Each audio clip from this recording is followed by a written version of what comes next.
पहले सर आपको thank you. और जो यहाँ सब लोग हैं, सारे जो हमारे प्रेस के साथी हैं, उनको गुड मॉर्निंग, नमस्कार।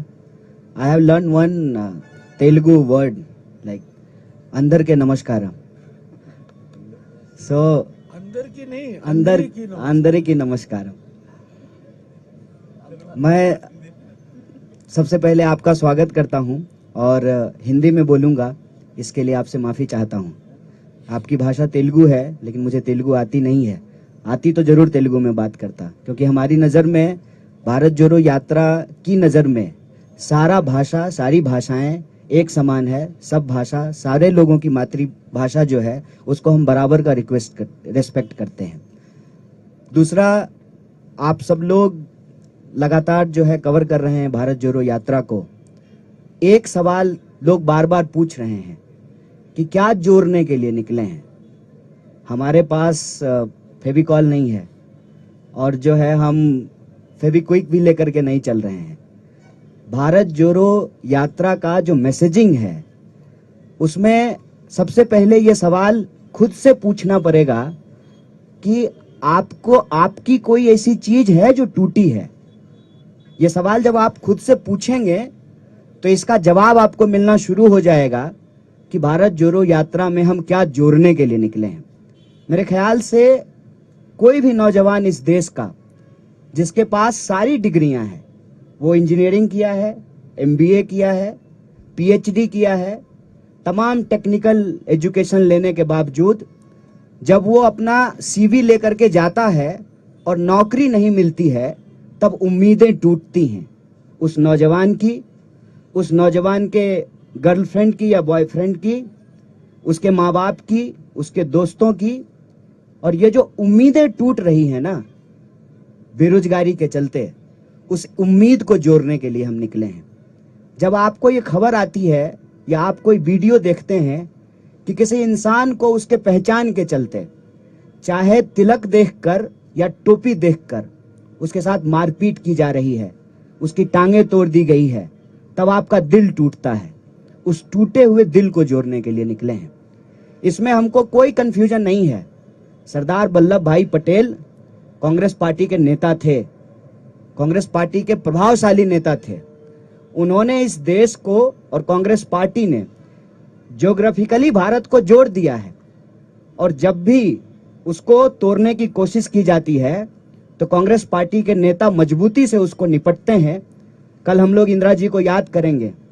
चाहे जान गंवानी पड़ जाए, जमीन जो देश से जुड़ा हुआ है, कांग्रेस पार्टी को रहते हुए उसको कोई नहीं तोड़ सकता है। लेकिन जो ज्योग्राफिकली हमारा देश इकट्ठा है, वो इमोशनली भी इकट्ठा रहे। इमोशनली इकट्ठा होने का मतलब है कि हमारे पहचान के आधार पे, हमारे विचार के आधार पे, हमारे जिंदगी जीने के तौर तरीके के आधार पर, हमारी इकोनॉमिक कंडीशन के आधार पर, हमारी भाषा बोली के आधार पर कोई हमको बांट ना सके। और हम ये देखते हैं कि भारत में आज की तारीख में गरीब लगातार गरीब हो रहा है, और गरीबों की संपत्ति लूट करके 2-4 लोगों को मजबूत बनाया जा रहा है। तो यह जो अमीरी गरीबी की खाई है, उस खाई को हम पाटना चाहते हैं। जिस तरीके से आज small scale, medium scale industries बर्बाद हो रहे हैं, नौजवानों को नौकरियां नहीं मिल रही हैं, लाखों पोस्ट जो है वो सरकारी क्षेत्रों में खाली पड़े हुए हैं, वैकेंसीज हैं, उस उम्मीद को हम जोड़ना चाहते हैं।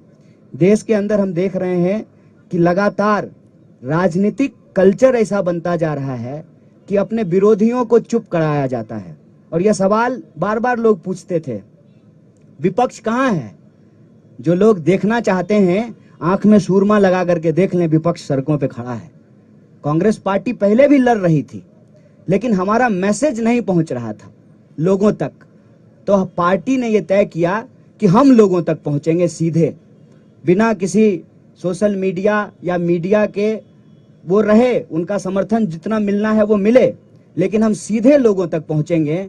जैसे महात्मा गांधी सीधे लोगों तक पहुंचते थे, आज राहुल जी सीधे लोगों तक पहुंचने की कोशिश कर रहे हैं।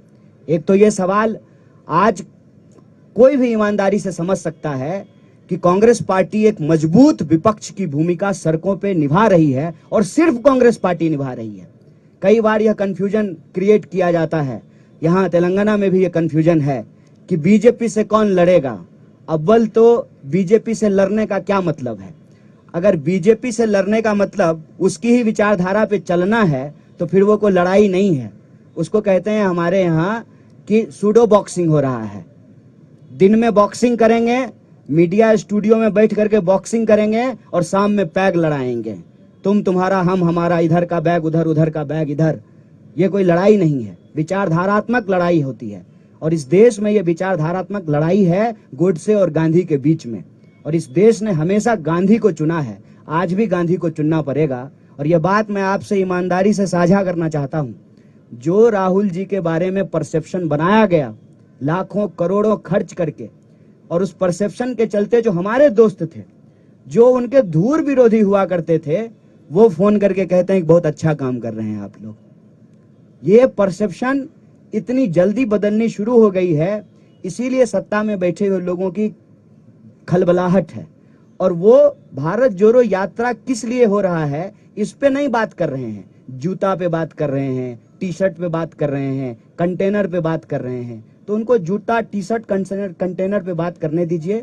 हम आपसे ये कहना चाहते हैं कि जब आज हमारी भारत यात्रा पांचवें राज्य में पहुंची है, 1300 से ज्यादा किलोमीटर जब हम चल चुके हैं, हजारों लाखों करोड़ों आंखों और चेहरों को जब हम पढ़ रहे हैं, तो एक बात हम आपको कह सकते हैं विश्वास के साथ, उदयपुर राजस्थान में जब कांग्रेस पार्टी के नेताओं ने, जिसको हम कहते हैं उदयपुर डिक्लेरेशन, ये निर्णय लिया कि हम भारत जोड़ो यात्रा करेंगे, तब वो निर्णय कांग्रेस पार्टी के नेताओं का निर्णय था। जब यात्रा की तैयारी होने लगी तब वो कांग्रेस पार्टी के कार्यकर्ताओं की यात्रा थी। आज जब हम 5वें राज्य में आपके सामने बैठ करके बोल रहे हैं, आत्मविश्वास से बात कहते हैं कि ये यात्रा कांग्रेस पार्टी के नेताओं, कार्यकर्ताओं से आगे बढ़ करके आज के डेट में ये यात्रा देश की यात्रा बन चुकी है, देश के लोगों की यात्रा बन चुकी है, उनके उम्मीदों की यात्रा बन चुकी है। और इस यात्रा का उद्देश्य राजनीतिक, सामाजिक, सांस्कृतिक, आर्थिक तमाम उद्देश्य इसमें एक साथ निहित है कि यह देश जिस तरह से जमीन से जुड़ा हुआ है, जमीन से भी हमारा देश इकट्ठा रहे। इस यात्रा का उद्देश्य है। आप सब लोग आए, हमको सुने, हमारे जो है नेताओं को आप सुन रहे हैं, उनको कवर कर रहे हैं। इसके लिए एक बार फिर से प्रेस के सभी साथियों को बहुत बहुत धन्यवाद, बहुत शुक्रिया।